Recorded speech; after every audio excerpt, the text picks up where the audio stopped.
Hey there, everyone. It's day 6.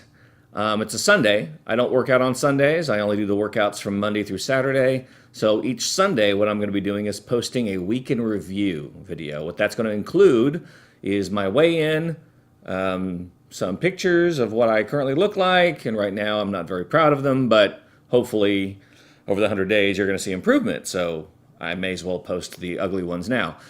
And you'll see my meals, kind of how I'm doing, that kind of thing. The goal here is so that I will continue to post even when I haven't worked out. And that no matter what, I'll at least have some video. I want to see a 100 video timeline when this is all said and done, that I've done something every single day and that I've done something to further my goals. I'm also going to talk about what book I just finished and what book I'm about to start. That's going to be the format for these weekly review videos. So without further ado, let's get started. So the first thing we're going to talk about is my stats. I have weighed myself on the very first day, which was January 1st, and I weighed myself again this morning. On January 1st, I was 196.6. This morning, I was 194.8. That's a loss of about 1.8 pounds in essentially 5 days.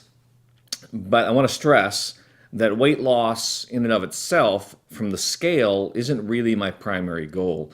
My primary goal is body composition, trying to reduce my fat percentages. Now, my scale does track that, but the problem is it uses the bioimpedance method, and I'm not sure if you've done much research on the bioimpedance scales. All you have to do is drink a little bit more water than you did before, and it'll completely whack out the entire system. I've also done some body measurements over a number of things. I'm not going to read all of those out right here, but I will try to put them up on screen here in just a second so you can kind of see where I started on January 1st and where I am today. It's not a whole lot of change. There's a couple little minor changes, minor differences. Some of that could just be where we measured, but what I'm hoping for, what I'm looking for here is the long picture. Where am I going to be in 100 days? I should definitively see a significant change in those measurements over that time if I'm doing all the stuff I should be doing. But that's it for measurements. That's where I stand so far. So the next thing is ketones. I'll be tracking all of my ketone readings, and the way I do that is I actually use a blood monitor, so a finger prick, and then I put it on a very specific stick that will tell me exactly what my blood ketone levels are at that given moment. So on day 1, my ketones were at 0.8. Nutritional ketosis starts at 1.5, and somewhere between 1.5 and 3 is considered nutritional ketosis by most measurements. And so at 0.8, wasn't there yet, which of course I wouldn't be. It was the very beginning. Day 2, I was traveling, and I just completely spaced measuring, so I have no idea what day 2 was. But by day 3, I was at 1.3, and so this was already pretty hopeful. I was moving forward already, and that was good. And then days 4 and 5 both measured at 1.5, and that's right at the start of nutritional ketosis, so I was really excited to see it move that quickly. And this morning, I was at 2.3. So a little backstory here. I have been in full ketosis as recently as November of 2018. I was fully eating a ketogenic diet. I was had strong numbers for quite a while, and then Thanksgiving in December happened and completely sabotaged my entire process there. Which it's okay. That's why I kind of wanted to just kind of get into this whole thing full bore starting in the new year, and wanted to do it for a straight 100 days and just kind of see what that does for me. Now, since I was in full ketosis as early as November, that means that I was already in most likely a fat-adapted state. What that means is that my body now can burn ketones pretty readily. Now, that's a really hopeful thing. Hopefully, it's hopeful for any of you who are trying a ketogenic diet, because if you fall off the wagon, so to speak, as long as you've been in full ketosis for a period of time, I would say like a month, because I was in full ketosis for at least a month, then your body is pretty used to it. And if you fall off the wagon, clearly, based upon what my readings are, it didn't take very long for me to get right back into full ketosis. That means that my body was ready for it. It was adjusted to it. I haven't experienced any keto flu or anything like that this second go round. And I think that's a great sign. Again, I think that if I had gone a really long time in between the two attempts there, I think I probably would have gone through some more withdrawals and that sort of thing. The only thing I've experienced was a mild headache a couple of times, and some, digestive discomfort as I'm kind of relearning what I need to eat. But overall, it's gone really, really well, and clearly my numbers are showing that I've ramped up pretty quickly. So next, let's talk about meals. Now, what you'll see here shortly, I hope, is a quick slideshow of the meals that I've had. Now, I haven't captured everything because I'm still getting used to the idea of taking a picture of every single thing that I eat.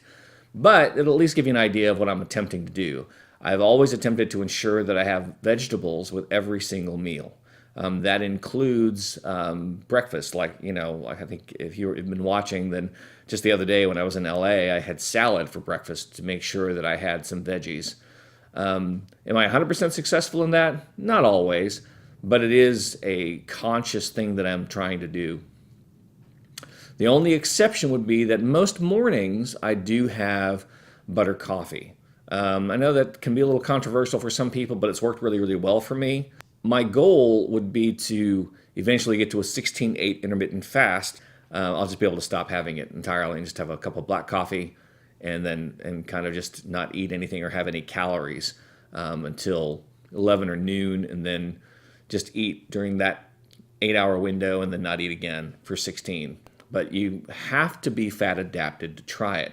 If you do a 16/8 and you're still really primarily running on glucose, carbs, it's really, really hard. You'll get hangry, you're going to have a lot of issues. So I don't recommend intermittent fasting at all until you've attempted to try to use ketones as a primary fuel source for your brain. Now the book. I just finished reading a book called Genius Foods by Max Lugavere, I guess maybe how you pronounce it. I'm not exactly sure. But it was really eye-opening. It is a scientific book in one sense because there's a lot of really good science in there, but he really writes it for everybody. You don't have to be a scientist. You don't have to be science-minded. You just have to be interested in the topic. And it is really, really interesting, and he did a fantastic job putting it all together. Hats off to you, Max. We've never met, but I really, really loved the book. The thing that I would say is if you haven't read it and you're at all interested in how food affects your brain, I would highly recommend you go off and read it. So starting last night, I started reading a book called Finish by Jon Acuff. Now, the whole book is about how to finish what you started. I figured that's a pretty good book for week 2. Just the first 2 chapters so far have been really eye-opening. I'm looking forward to finishing it, and I'll tell you more at the next weekly review. So finally, the question of how's it going?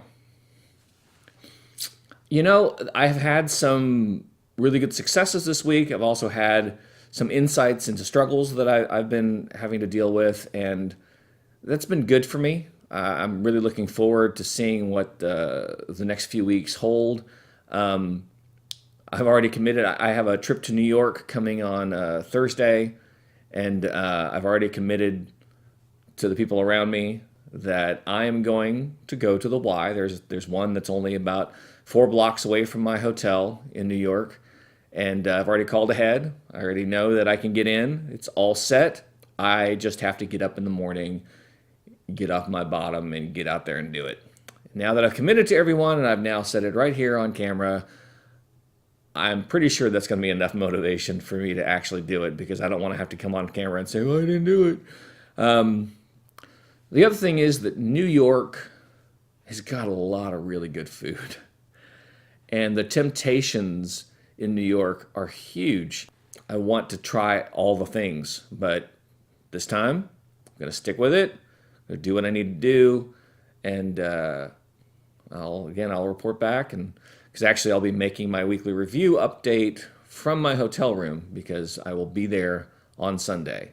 So that'll be a little bit of a different dynamic for me trying to do that. But it'll give me something to do on Sunday.